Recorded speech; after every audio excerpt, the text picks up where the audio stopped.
성탄절 이브의 밤이나 혹은 성탄절 밤에 홀로 아무도 없는 길을 걸어보신 적이 혹시 있으십니까?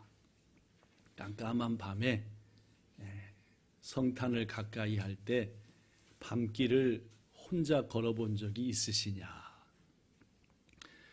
유명한 종교개혁자인 마르틴 루터는 크리스마스 이브, 그러니까 크리스마스 전날 밤에 자신이 가끔씩 걷던 어느 숲속을 혼자 한 걸음 한 걸음 걸어봤습니다. 아마도 깜깜한 밤에 하늘의 별을 보면서 예수님의 탄생을 축하하며 경배했던 동방박사들 혹은 목자들의 마음을 자기도 가져보고 싶었던 것 같습니다. 숲속을 한참 걷던 루터는 이제까지 자기가 걸었던 숲이고 항상 이 시간쯤 오면은 깜깜했던 숲속이었다고 생각했는데 그날은 마치 촛불을 환히 켜놓은 것처럼 그 숲속이 환하고 반짝반짝 빛이 나고 있었습니다. 이야, 평소의 모습과 이 숲이 참 다르다라고 생각한 루터는 무슨 일인가 하고 고개를 들어서 혹시 주님이 오셨나 하고 하늘을 쳐다봤습니다. 그랬더니 많은 전나무들, 이렇게 생긴 나무들이 쭉 세워진 숲속이었는데 그 전나무 위에 하얀 눈들이 이렇게 쌓였고 그날따라 밝은 달빛이 그 하얀 눈에 비치면서 숲속으로 쏟아져 내려오고 있었고 그것이 볼 때 얼마나 아름다웠던지 루터는 와, 저 달빛과 나무들 위에 쌓인 저 눈이 같이 빛나서 이렇게 이 숲속을 환하고 밝고 예쁘게 하는구나. 그러면서 감탄을 하는 순간 루터의 마음속에 이런 생각이 들었답니다. 이런 생각이요. 어떤 생각입니까? 우리 인간들도 저 전나무처럼 사실은 외롭고 초라한 존재였다. 그러나 빛이신 예수님의 빛을 받아서 살다 보니까 우리도 이렇게 아름다운 존재가 되었구나 라고 생각하고 하나님을 다시금 찬송하면서 집으로 돌아왔습니다. 다음 날, 밝은 날, 루터는 자신이 체험한 이 기쁨, 나무로부터 얻은 은혜를 믿음의 동역자들과 함께 나누고 싶어서 도끼를 하나 갖고 가죠. 요 정도 키가 되는 전나무를 열심히 잘랐어요. 그리고 그것을 메고 집으로 왔죠.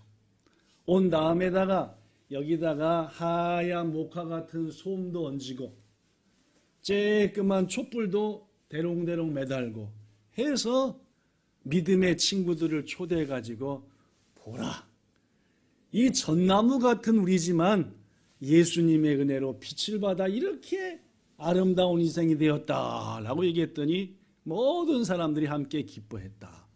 이것이 성탄 추리, 크리스마스 추리의 시작이라고 합니다. 여러분, 앞으로 성탄을 맞이할 때 교회 안에서든지 거리에서든지 어디서든지 뭘 보시거들랑? 성탄 추리를 보시거들랑 저 추리가 저렇게 아름다운 것처럼 이 추리는 나와 같은 존재인데 나도 그리스도의 은혜와 빛을 통해서 아름답게 되었구나 라고 하면서 성탄의 추리를 볼 때마다 은혜를 생각하며 저게 바로 누구요? 나요 라고 생각하며 감사하는 우리가 되기를 예수님 이름으로 축복합니다. 여러분, 한 가지 묻습니다. 성탄절이 가까이 오거나 다가오면은 여러분은 어떤 마음이 되십니까? 예를 들면은 성탄절이 다가오면 마음이 찹찹해지고 외로워, 쓸쓸해, 그런 마음이 들고 괜히 눈물이 찔끔 맺히고 그러십니까? 아니면은 성탄절이 다가오면은 뭔가 좋은 일이 생길 것 같고 거리에서 울려 퍼지는 성탄 캐럴을 들으면 왠지 모르게 어깨가 막 들썩들썩하고 또 뭔가 모르게 마음이 편안해진다, 이런 느낌을 받으십니까? 여러분은 성탄절을 맞이하면 우울해집니까? 기뻐집니까? 이것도 저것도 아니십니까? 네. 성탄이 가까우면은 저는 이미 오래전부터 괜히 기분이 좋습니다. 고등학교 3학년 때 대학 입시를 준비하는데 이놈의 입시 언제 끝나나 너무너무 힘든 거예요. 그때 머릿속에 좋은 아이디어가 생겼습니다. 뭘 생각하면서 시험을 준비하자? 성탄절. 어떻게 하셨습니까? 제가 두 번쯤 얘기했던가요? 네. 크리스마스 생각합니다. 왜냐하면 크리스마스가 오면 왠지 모르게 기분이 좋은 거예요. 왠지 모르게 평안하고 했더니 지루함이 사라지고 힘들 때마다 조금만 참으면 크리스마스가 온다. 8달밖에 안 남았다. 7달, 6달 하다 보니까 시험도 끝나고 행복한 크리스마스. 그렇습니다.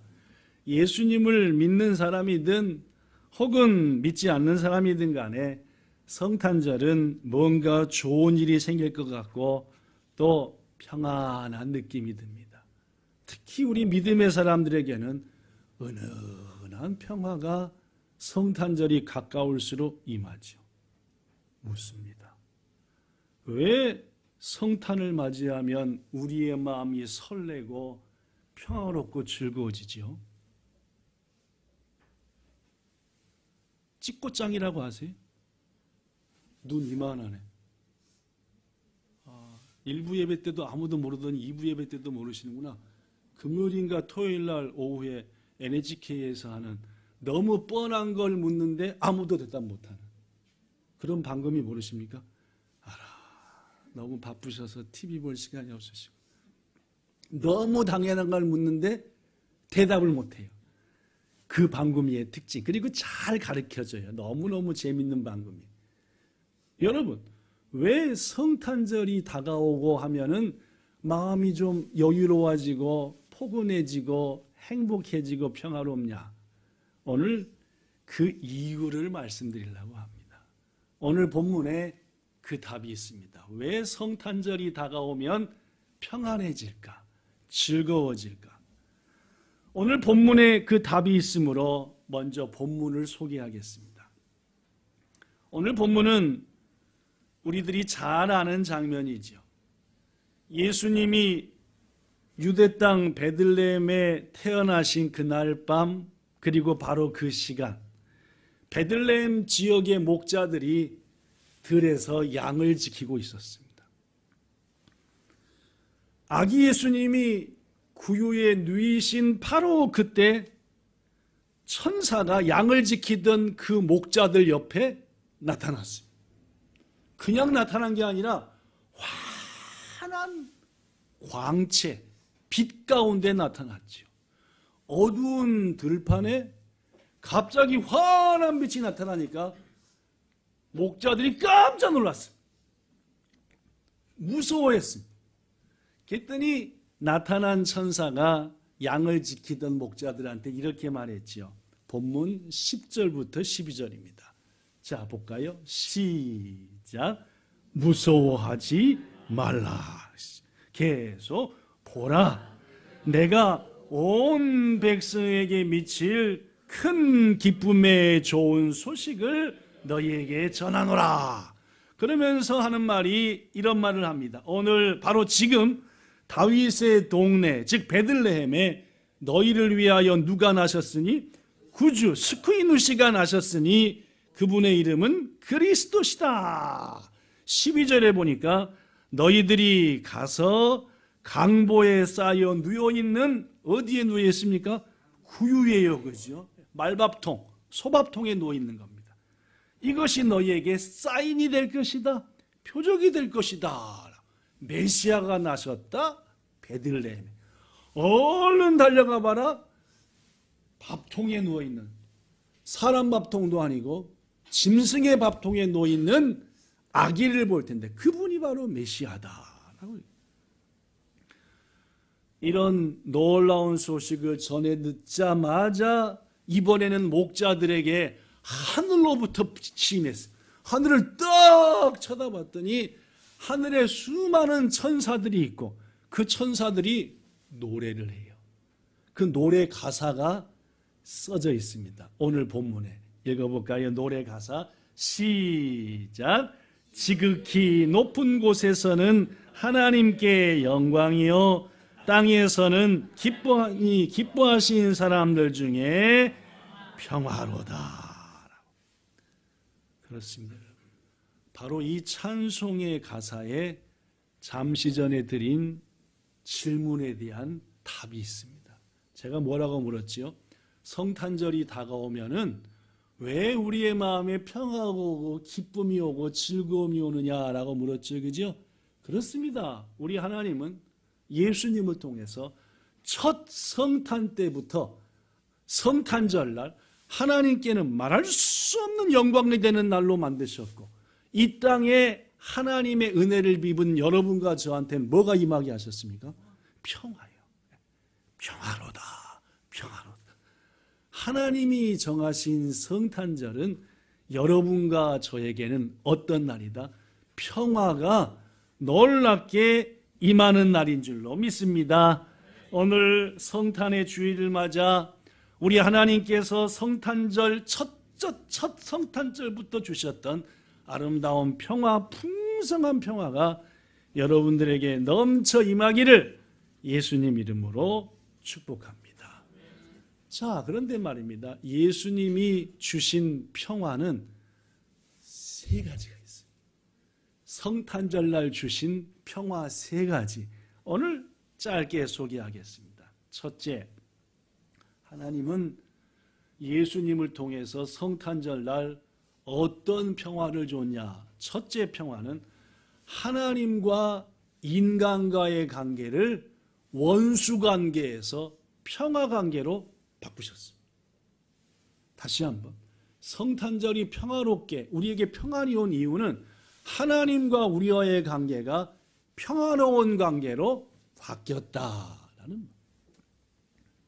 여러분, 우리가 우리 자신을 스스로 내 주인은 나야 라고 생각하며 세상을 즐기며 세상 속에 살아왔을 때 하나님은 그때 우리와 하나님의 관계를 원수 관계였다라고 말합니다.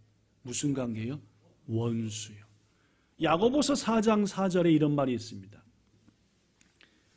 간음한 사람들아. 누가 간음한 겁니까? 창조주 하나님을 버리고 세상을 사랑하는 사람한테 말합니다. 간음한 사람들아, 세상과 친구된 것이 하나님과 원수가 된 것을 알지 못하느냐? 그런즉 누구든지 세상과 친해지고 세상과 친구가 되고 하는 자는 자기 스스로 누구와 원수가 된다? 하나님과 원수가 되는 것이다. 여러분, 과거 우리는 하나님과 원수로 살아왔습니다. 한번 생각해 보십시오. 만물의 창조주이시고 온 만물을 다스리시는 분과 원수관계다. 더구나 그분은 한없이 능력이 크고 힘이 있으시다. 늘 우리 앞에 있다. 무슨 관계인데? 원수관계인데 하루 한 시간이 늘 마음 편합니까? 안 편합니까? 안 편하죠. 왼수 같은 사람이 맨날 내 옆에 있고 힘도 세서 건들 수도 없고 어떻게 할 수도 없는 거예요. 내 모든 삶이 그분한테 영향을 받아요. 근데 무슨 관계예요? 평안하겠어요? 안 편하겠어요? 안 편하죠. 우리가 그랬어요. 하나님의 아들이 이 땅에 오시기 전까지 하나님과 우리와의 관계는 원수 관계였다. 왜 하나님을 믿지 않는 사람들이 많은 것을 가지고 있으면서도 불안해하고 염려합니까? 하나님과 원수니까요. 그러나 성탄의 주인이신 예수님은 이 땅에 오시는 날부터 하나님과 우리의 원수 관계를 평화의 관계, 화목의 관계로 바꾸신 줄로 믿습니다. 그래서 바울은 이렇게 말했습니다. 로마서 5장 10절, 곧 우리가 원수 되었을 때, 누구랑 원수입니까?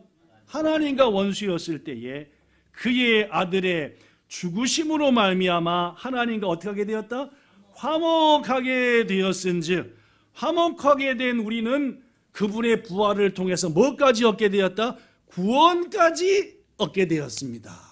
이어서 11절, 그뿐 아니라 이제 우리로 하나님과 화목하게 하신 예수님 때문에 우리는 뭘 얻을 수 있다? 하나님 안에서 항상 즐거워하게 되었다라고 그렇습니다, 여러분.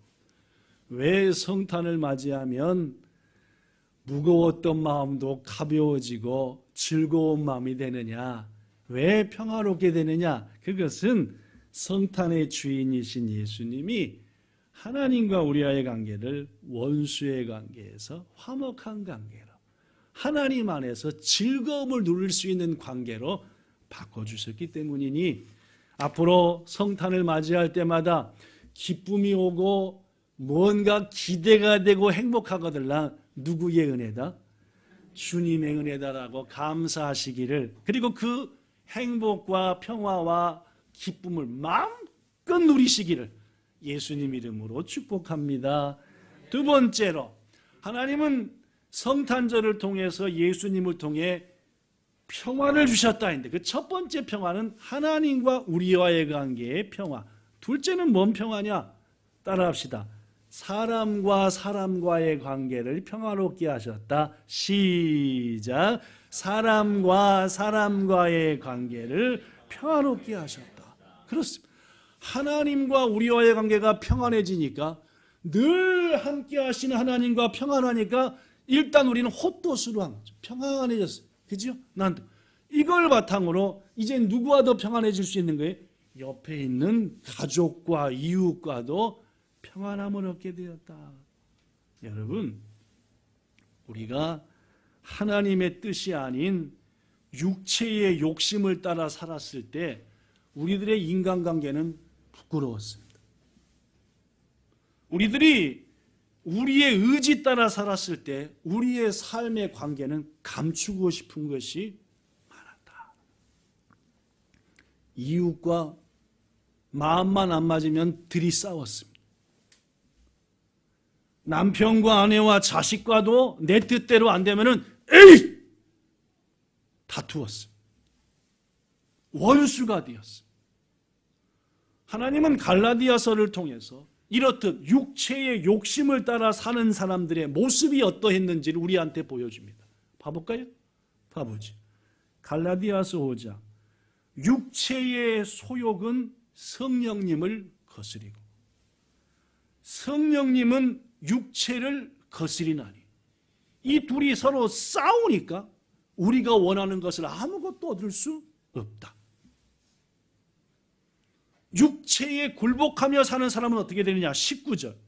육체에 굴복하여 사는 사람들은 분명하니 그들의 행동을 보면은 음행, 더러운 것, 호색, 우상숭배, 주술, 원수를 맺고 분쟁하고 남을 시기하고 화를 내고 당을 만들어 분열되고 나눠지고 이단에 빠지고 투기에 빠지고 술을 취하고 방탕하고, 이런 사람들은 하나님의 나라를 도저히 받을 수 없는 자들이에요.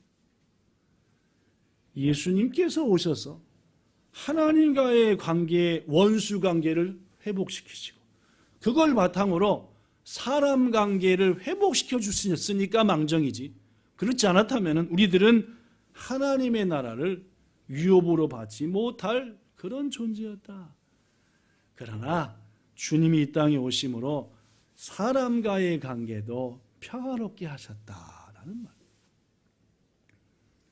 지난 2013년, 그러니까 딱 10년 전에 한국 사회를 떠들썩하게 한 사건이 있었습니다. 서울시 면목동이라는 곳에서 일어난 사건인데 그 사건을 신문기자들이 제목을 달았습니다. 뭐라고 제목 달았게요? 이렇게요. 읽어볼까요? 시작. 면목동 층간 살인 사건이라고. 이게 무슨 말이냐?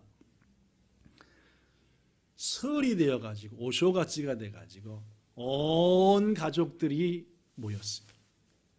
가족들이 모이다 보면은 평생 조용했던 집도 어떻게 됩니까? 시끌벅적 하죠, 그죠? 더구나 애들은 막 뛰어다니고 또 상도 옮기고 음식도 먹고 쿵쿵합니다. 아파트 만선에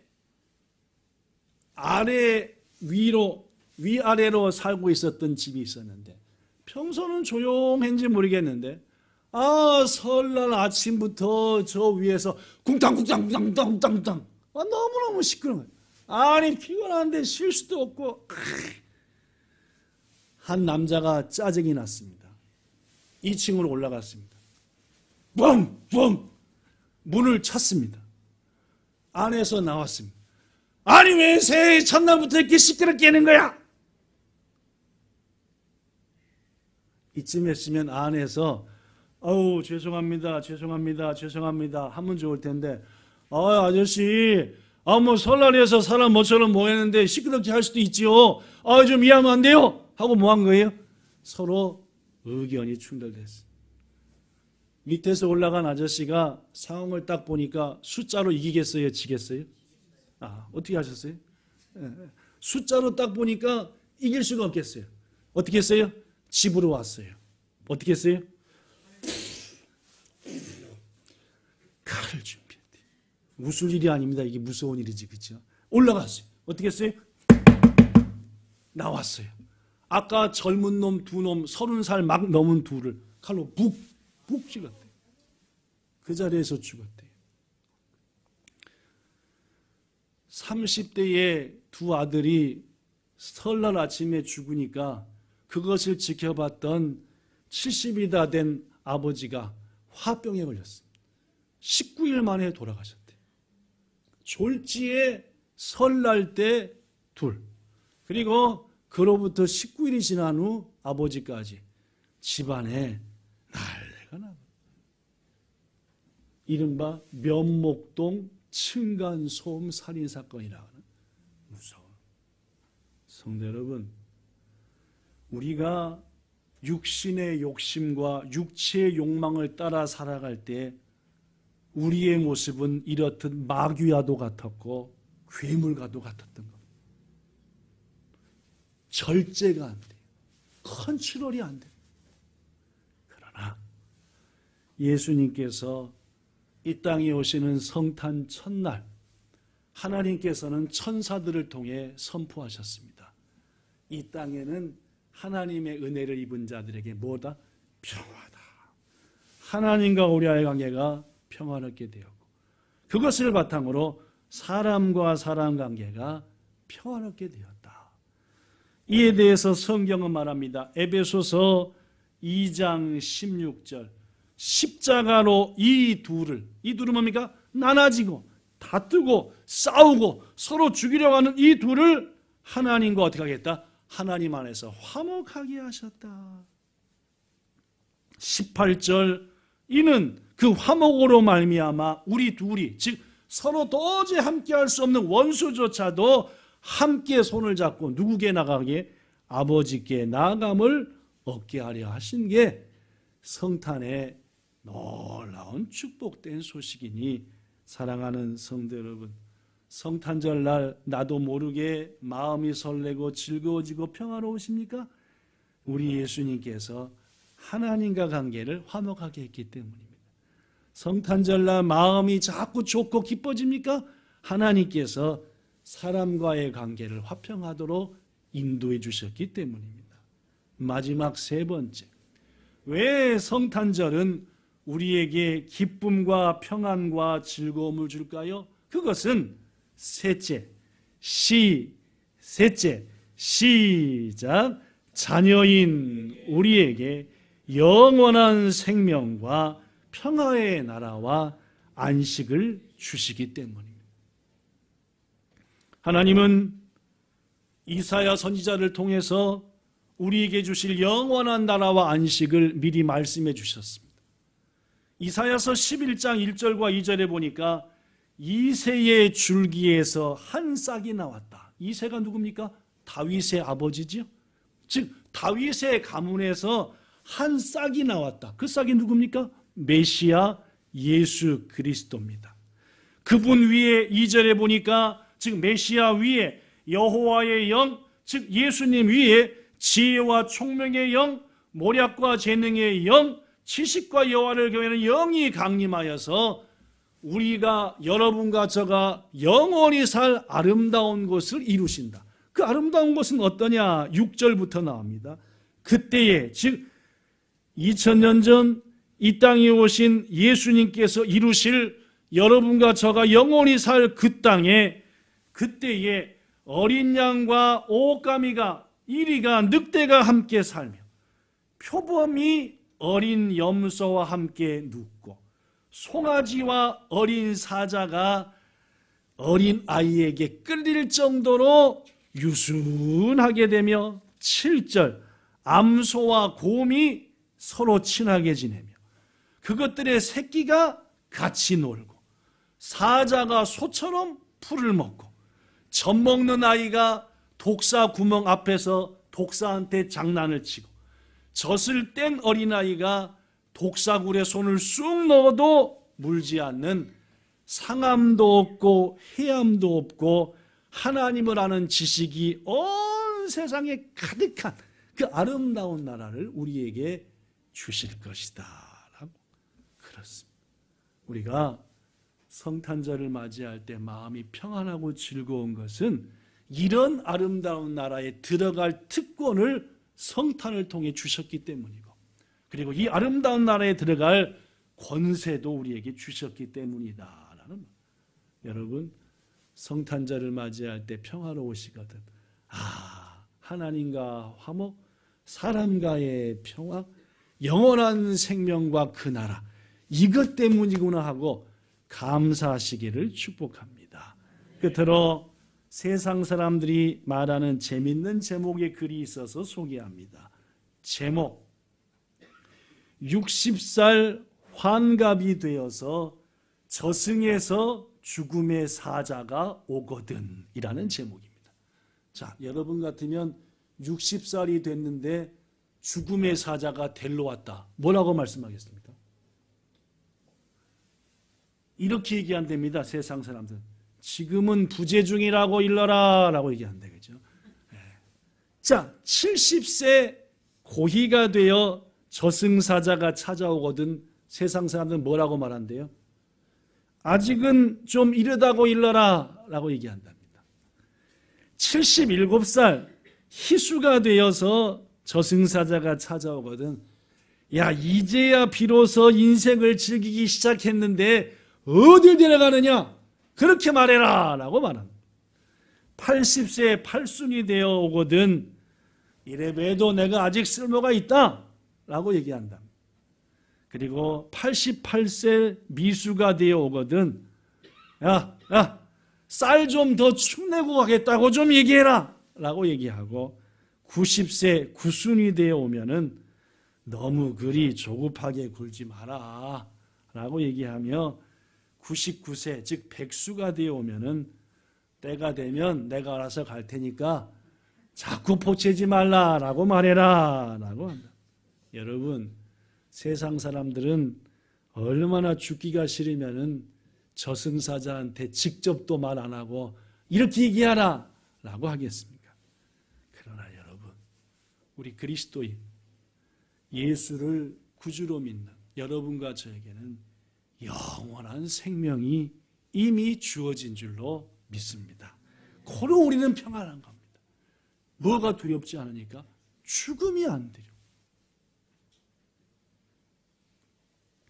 요한복음 3장 16절 하나님이 세상을 이처럼 사랑하사 독생자를 주셨으니 이는 그를 믿는 자마다 멸망치 않고 영생을 얻게 하려 하십니다. 여러분과 저에게는 영원한 생명이 이미 주어졌습니다. 고로 성탄, 그걸 통해 주어졌기에 성탄을 맞이하면 평화로. 말씀 마칩니다. 2000년 전 유대 땅에 오신 예수님은 우리에게 평화와 은혜를 선물로 주셨습니다. 첫째, 하나님과 원수관계였는데 평화롭게 했습니다. 둘째, 사람들과 원수관계였는데 평화롭게 되는 길을 열어주셨습니다. 셋째, 자녀인 우리에게 영원한 생명과 평화로운 나라와 안식을 이미 주셨습니다. 더구나 오늘 2013년도 성탄주의를 맞아 예수님이 우리에게 한 가지 더 주십니다. 요한복음 14장 27절입니다. 평안을 너희에게 끼치노니 곧 나의 평안을 너희에게 주노라. 내가 너희에게 주는 것은 세상이 주는 것과 같지 아니하니라. 너희는 마음에 근심하지도 말고 두려워하지도 말라. 여러분, 새해를 맞이하며 남은 인생을 살아가는 여러분과 저 예수님의 이 평안을 힘입어서 항상 평안이 넘치며 기쁨이 넘치는 삶을 영원히 사시기를 우리 주 예수님 이름으로 축복합니다. 기도하겠습니다. 왜 우리들의 마음이 성탄을 맞이하면 뭔가 모르게 즐겁고 평안할까요? 오늘 본문의 말씀을 통해 우리는 답을 얻습니다. 성탄을 통해 하나님과 원수가 아닌 화목한 관계 되게 해주신 것 감사드립니다. 사람과의 관계도 어려웠지만 오늘 성탄절을 계기로 화목하게 하실 것 믿습니다. 더구나 우리에게 영원한 생명과 안식의 나라 약속하신 것 감사합니다. 이 주신 평안함 영원히 누리며 항상 주 안에서 기뻐하며 즐거워하는 여기 있는 우리 모두요, 우리의 가족들, 이 땅의 백성들 되게 해주시기를 소망하며 응답 주시는 예수님 이름으로 기도드리옵나이다. 아멘.